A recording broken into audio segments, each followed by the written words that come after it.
Hi everyone, welcome to Sir Ross PH. Now before we begin, make sure that you already hit the subscribe and like button. Thank you. So today we will have a short talk on rules in prescriptive grammar. By the way, I am Rustom Galanido, a Bachelor of Secondary Education, major in English. So our first rule is run-on sentence. It is sometimes called a fused sentence. It has at least two independent clauses, but not properly connected nor divided into sentences. Comma splice when only a comma connects two independent clauses. How to avoid it? First, by breaking the long sentence into two or more sentences, adding a comma and a coordinating conjunction between the two clauses. An example of which is, I was hungry, I ate lunch. So, in order to correct this run-on sentence, let's try to break this long sentence into two sentences. So we will have, I was hungry, period, I ate lunch. The next rule is sentence fragments. Fragments are incomplete sentences. These are sentences that have been disconnected from the independent clause. Example of which is, because no one believes in you. How to correct it? First, removing the period that separates the fragment and the main clause. Second, adding other kinds of punctuations that may be needed for a newly created sentence. An example of which are the following. First, in the car, with a brand new hat, running in the woods, singing a song, and at the party. Now our next rule is subject-verb agreement. Now I know that most of you listening in this video already know or are familiar with this rule. So subjects and verbs must agree with one another in numbers.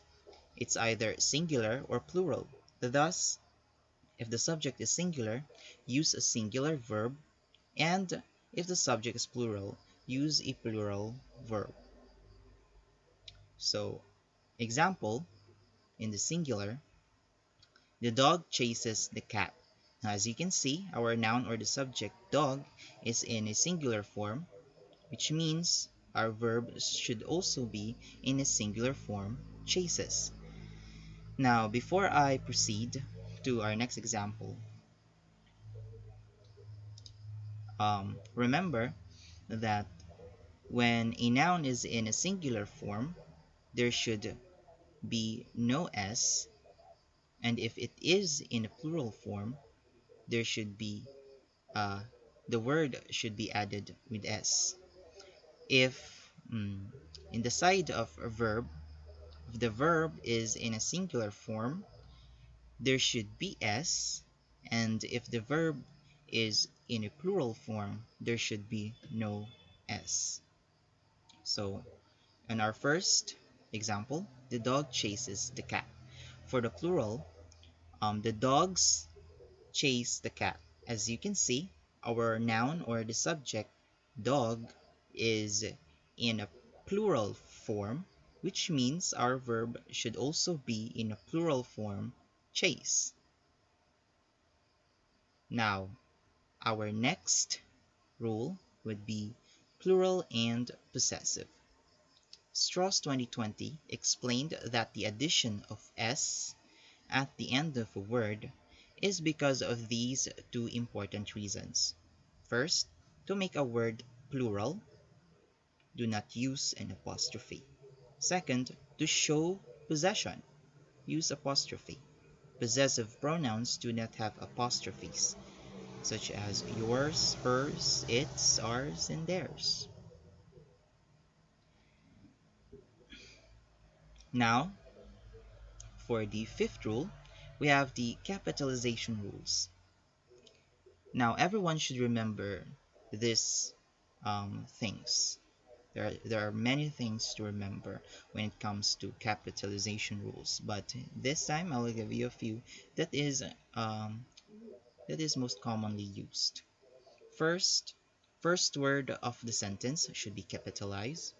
Names or pronouns should also be capitalized. Major words in titles. Directions such as north, south, east, and west. Days such as Monday, Tuesday, Wednesday, Thursday, and Friday. Saturday and Sunday are included. Months such as January, February, until December. Their first letter should be capitalized.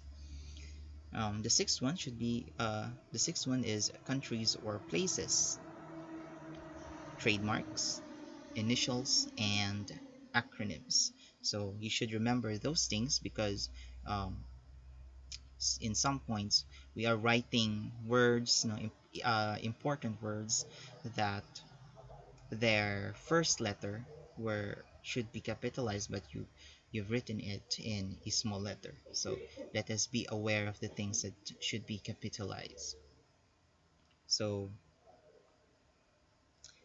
thank you for listening and have a great day ahead.